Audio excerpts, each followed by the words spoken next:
Hello everyone, Dan here from the Next Issue Podcast. On today's video, I'll be doing a review for Masters of the Universe, Forge of Destiny #1. This is a new book from Dark Horse Comics. This is in the universe of the Netflix animated Masters of the Universe from Kevin Smith.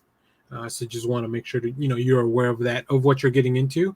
This is not a standalone story, so and you can probably tell from just the typography and the logos and all that stuff. So let's take a look at the creative team before we get into this book. Script by Tim Seeley with art by Eddie Nunez, colors by Brett Simpson, and letters by AndWorld Design. Yeah, I mean, I am a big fan of that He-Man show, so the fact that we get more comics, this is, I believe, the second or third series that follows in that same universe, is really great to have more stuff happening in the Revelation universe. So let me give you a quick synopsis. A He-Man Year 1 prequel to the hit Netflix series Masters of the Universe Revelation. On the world of Eternia, a fragile balance exists between science and magic, a balance kept by the universe's mightiest hero, He-Man. On a peaceful mission to the island notion of Anwat Gar, the royal Eternian caravan comes under attack by the minions of the evil Skeletor, and on the island itself, the nefarious Evelyn sets in motion a plan that could lead to an all-out war. And of course, that's the premise of every He-Man or story, kind of, right? He-Man's very similar to Aliens, where it's the same.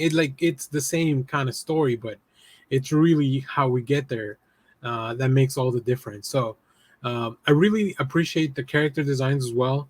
They're very reminiscent of the animation style of the show, but they're not exact replicas, right? I think it's got its own little flavor, which is really cool to see. I really like going back in time to see a prior story to where we ended up in the show, because the show, I feel, it's definitely more advanced. It has a larger scope, but this feels like just a more not grounded, just a smaller story in that world. And then very quickly we get introduced to the characters, to what's going on. For anybody that may not be following up on He-Man, or maybe you haven't seen the animated series in a while, so you need a little bit of a refresher. That's all provided here very well by Tim Seeley and the team here. So let's take a look at some preview art here.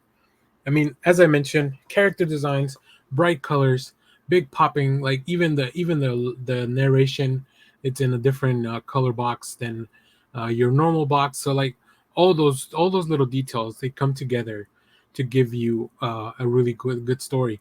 I like how huge He-Man is. He reminds me of the action figures from the 80s. Just look at the giant arm that we see in the last panel. It is insane, but I love to see it. I think that is the way you portray He-Man, because he is a greater than life hero with greater than life powers. And of course, we get to see all the characters that you want to see, his allies, and then we even see his parents, which I like seeing Prince Adam in his Adam form. As cool as He-Man is, I think there's a lot, specifically in this world of Revelation. Prince Adam is a very important part of that story, not just He-Man. So yeah, really, really good stuff. I really enjoyed this one. I think all the comics that Dark Horse has been putting out that are related to the series have been a lot of fun in building that world. And here we get to meet some new characters. I won't go too much into detail. I don't want to give you any spoilers, but just know that you'll see familiar faces, but you'll also see new faces that you may not have seen in the cartoon. And it almost makes you wonder, when they do stuff like this, are these people going to show up eventually in the cartoon? So that'd be really cool. Imagine having your created character move on to the screen. That's really cool. So yeah, highly recommend this one for any He-Man fan. If you want something while we wait for season 2 or whatever happens next, make sure to check this out. So as always, thank you for watching, everyone. Remember to share, subscribe, hit the bell so when we go live, that is most Saturdays, 10 a.m. Central Standard Time. Stay tuned. We have more comic reviews, trailer reactions, TV recaps, all that fun stuff here in the channel. Thanks for watching, everyone. Bye-bye.